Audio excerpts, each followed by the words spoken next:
इतनी सारी हार्वेस्टिंग हमने हमारे टेरेस पर से ली है।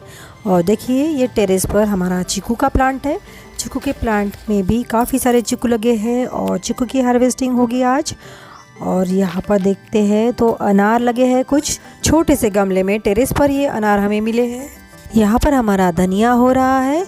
और इधर अगर देखेंगे तो बैक साइड के टेरेस पर हमारी सेम की बेल में सेम की फलियाँ लग रही है। ऊपर टेरेस पर हमारा शुगर केन हो रहा है। लौकी और तुअर की प्लांट में भी फलियाँ लग रही है। कुछ पालक है। इस वीडियो में हम आपको ऐसी ही कुछ टिप्स देंगे जिससे कि आप ढेर सारी हार्वेस्टिंग ले सकते हो फ्री में अपने ही किचन वेस्ट से खाद बनाकर। तो फ्रेंड्स, वीडियो आज का बहुत ही इंटरेस्टिंग होने वाला है। आप वीडियो को शुरू से अंत तक ज़रूर देखिएगा। नमस्कार, वेलकम टू सुप्रियास किचन गार्डन। ये जो आप देख रहे हैं ये चीकू का प्लांट है। देखिए हमने टेरेस पर लगाया है और जो ड्रम आता है ना, आधा कटा हुआ ड्रम, उसी में हमने इस प्लांट को लगाया है। और देखिए अभी चीकू भी हमें हार्वेस्टिंग करने को मिल रहे हैं। चीकू हमने कई बार हार्वेस्ट किए हैं। हम साल भर इसमें चीकू लगते रहते हैं। फ्लावरिंग फ्रूटिंग चलती ही रहती है। और हम बीच बीच में इसमें खाद भी डालते हैं। हर महीने में हम इसमें खाद डालते हैं क्योंकि यही प्लांट अगर ज़मीन में होता तो इसमें ज़्यादा खाद की ज़रूरत नहीं पड़ती।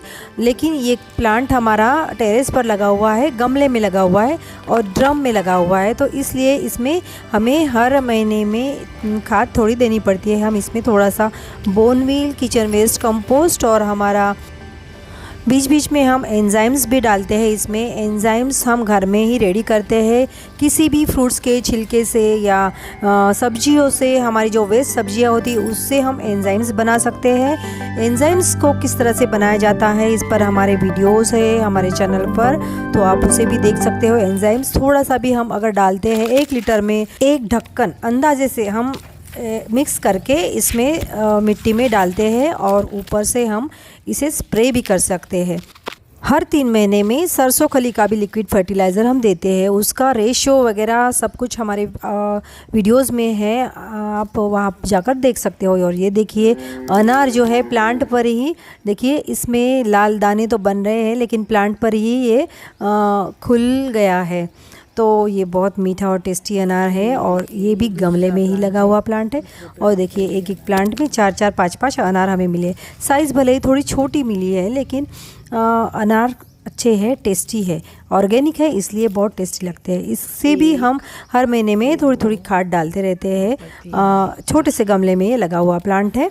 देखिए ये छोटा सा प्लांट है लेकिन इस पर भी हमें 4-5 अनार मिले। थोड़ी सी bone meal, kitchen waste compost और बीच बीच में सरसों खली हम देते रहते हैं इसे। और बोन मील हमें सिर्फ 1 मुट्ठी ही देना पड़ता है। रूट्स के साइड में, गमले के किनारे किनारे में अगर हम गुड़ाई करके खाद देते हैं और ऊपर से पानी देकर फिर हर महीने में अगर हम रेगुलरली इसे खाद देते हैं तो अच्छा रिज़ल्ट भी आता है। हमारे प्लांट्स गमले में लगे हुए होते हैं ना, तो इसलिए हमें थोड़ी केयर लेनी पड़ती है। देखिए इतने सारे अनार मिले हैं हमें। और यहाँ पर देखिए कुछ टमाटर हमें मिलेंगे, वो भी हार्वेस्ट कर लेते हैं। टमाटर के प्लांट्स में हम एक शेल का पाउडर करते हैं, जो अंडे के छिलके होते हैं उसका मिक्सी में पाउडर बनाकर अगर साइड साइड में हम वो डालते हैं तो टमाटर के प्लांट में जो भी कैल्शियम की कमी होती है ना वो पूरी हो जाती है और टमाटर के प्लांट्स अच्छे ग्रोथ करते हैं और अच्छी फ्रूटिंग भी करते हैं। फिर भी वैसे ये हमारी लास्ट की हार्वेस्टिंग है। शुरू में हमें इस टमाटर के प्लांट से काफ़ी हार्वेस्टिंग मिली है। एक बार अगर हम टमाटर के प्लांट्स हमारे गार्डन में लगाते हैं ना तो बार बार हमें सीड्स लेने की भी ज़रूरत नहीं पड़ती है। इसी टमाटर से हमें अंदर से सीड्स मिलते हैं, उसी से प्लांट्स ग्रो हो जाते हैं। अगर आपके पास टमाटर के प्लांट्स नहीं है तो आप मार्केट से जो भी टमाटर घर में आते हैं ना उसके सीड्स भी अगर आप लगा देते हो तो उससे भी प्लांट्स ग्रो हो जाते हैं। तो टमाटर के सीड्स के लिए हमें शॉप से लेने की भी ज़रूरत नहीं पड़ती है। हमारे घर में जो टमाटर आते हैं उसी से हम प्लांट्स भी ग्रो कर सकते हैं। और ये देखिए ये जो लाल मिर्ची है इसके भी अगर सीड्स हम लगा देते हैं ना तो फिर से नए प्लांट्स मिर्ची के, चिली के रेडी हो जाते हैं। अगर मार्केट से आप कोई लाल चिली लाते हो ना, उसके भी अगर आप सीड्स लगा देते हो तो चिली के प्लांट्स भी आपके घर में फ्री में ही रेडी हो जाते हैं।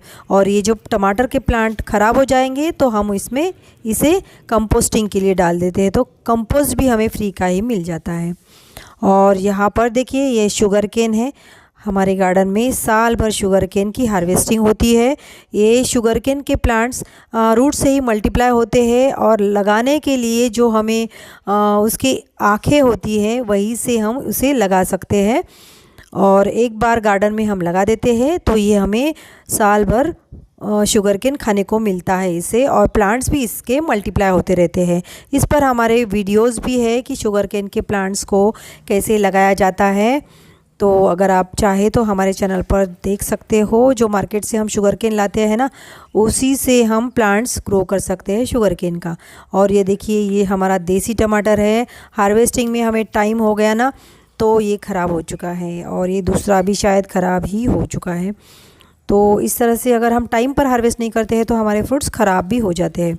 और यहाँ पर कुछ टमाटर है वो भी ले लेते हैं, और नीचे वाले गार्डन में हम चलते हैं।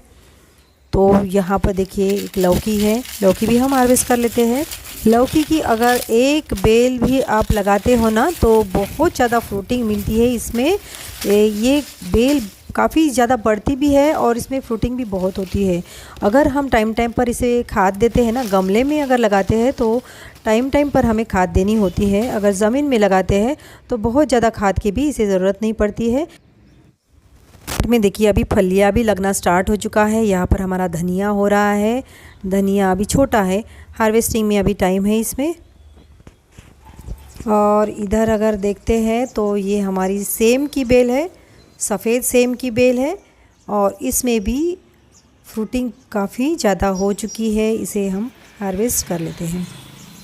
सेम की बेल पर है ना जो ब्लैक वाले जो काले काले कीट होते हैं ना, वो बहुत ज़्यादा होते हैं। लेकिन देखिए हमारे प्लांट्स पर कोई कीट नहीं है, क्योंकि हम है ना इसमें इस पर हमारा एंजाइम्स जो हम रेडी करते हैं ना उसका स्प्रे करते हैं।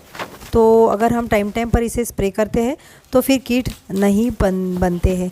अगर एक बार बहुत ज़्यादा कीट हो जाएंगे ना तो फिर उसके बाद ऑर्गेनिक स्प्रे से ये जल्दी कंट्रोल में नहीं आती है। तो इसलिए अगर हम ऑर्गेनिक स्प्रे करते हैं, ऑर्गेनिक गार्डनिंग करते हैं, तो हमें जल्दी ही इस पर स्प्रे करना होता है। सेम की बेल और जो बरबटी की बेल होती है ना उसमें बहुत जल्दी हमें कीटनाशक का स्प्रे करना होता है।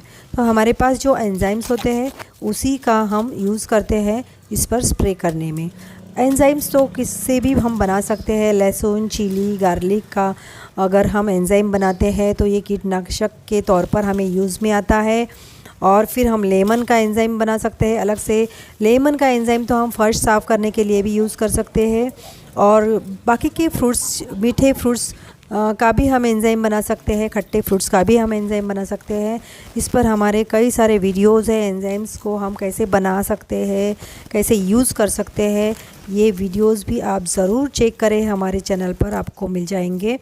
तो फ्रेंड्स देखिए सेम की फलियाँ हमारे यहाँ पर दो टाइप की है, एक हरी वाली है और एक है सफ़ेद वाली। तो हरी वाली में भी फ्रूटिंग अच्छी होती है, सफ़ेद वाली में भी फ्रूटिंग अच्छी होती है। बनाना के प्लांट में हमारे बनाना भी लग रहे हैं, काफ़ी सारे आपको दिख रहे होंगे। देखिए बनाना यहाँ से दिख रहे हैं। बेलों को, कोई भी बेलों को है ना अगर हम टेरेस पर लगाते हैं तो बड़े गमले में लगाना चाहिए, तभी हमें फ्रूटिंग मिलती है। अगर हम छोटे गमले में लगाते हैं तो फ्रूटिंग अच्छी मिलती नहीं है। और टाइम टाइम पर हमें खाद भी देना पड़ता है, हर महीने में हमें खाद देना पड़ता है, क्योंकि बेलों में फ्रूटिंग ज़्यादा मात्रा में होती है तो उसी हिसाब से उसे खाद भी हमें देनी पड़ती है। किचन वेस्ट कंपोस्ट या फिर थोड़ा सा बोन मील, या अगर आपके पास सरसों की खली है तो बीच बीच में हम सरसों की खली का लिक्विड फर्टिलाइज़र भी दे सकते हैं, तो उससे फ्लावरिंग फ्रूटिंग अच्छी होती है। और यहाँ पर पालक हमारी हो रही है। पालक को तो हम मार्केट से जो हम पालक लाते हैं ना उसके रूट्स भी अगर लगा देते हैं ना तो पालक हमें ग्रो होती है उसी से, और पालक हमें मिलती है। और पालक के सीड्स से भी हम पालक को ग्रो कर सकते हैं। पालक के लिए हमें गोबर की खाद ज़्यादातर यूज़ करनी चाहिए, क्योंकि गोबर की खाद में है ना नाइट्रोजन होता है, और लीफी वेजिटेबल्स के लिए नाइट्रोजन वाली खाद ही ज़रूरी होती है। और यहाँ पर कुछ हमने प्याज लगा दिए थे। ये जो हमारे प्याज है ना, जो हमारे किचन में जो प्याज को कुछ स्प्राउटिंग होती है उसी को लगा दिया था, उसी से ये हमारे प्याज हो रहे हैं। यहाँ पर हमें इससे प्याज तो नहीं मिलेगा नीचे में, लेकिन ऊपर से लीव्स मिलती रहती है। तो अगर आपके पास भी किचन में कोई प्याज है जिसमें स्प्राउटिंग हो रही है तो आप इस तरह से मिट्टी में लगा दीजिएगा। उससे फिर ये लीव्स निकलेगी और आपको फिर लीव्स खाने को मिलेगी। और इसे धूप भी चाहिए, कोई भी वेजिटेबल्स को धूप अच्छी चाहिए होती है। अगर अच्छी धूप मिलती है तो वो फ्रूटिंग फ्लावरिंग अच्छी करती है। तो फ्रेंड्स ये देखिए, आज हमारा इतनी सारी हार्वेस्टिंग हो चुकी है। कुछ लौकी है, शुगर केन है। शुगर केन तो साल भर हमारा हार्वेस्ट होता रहता है। यहाँ पर देखिए अनार है और चीकू मिले हैं, कुछ फ्लावर्स भी मिले हैं।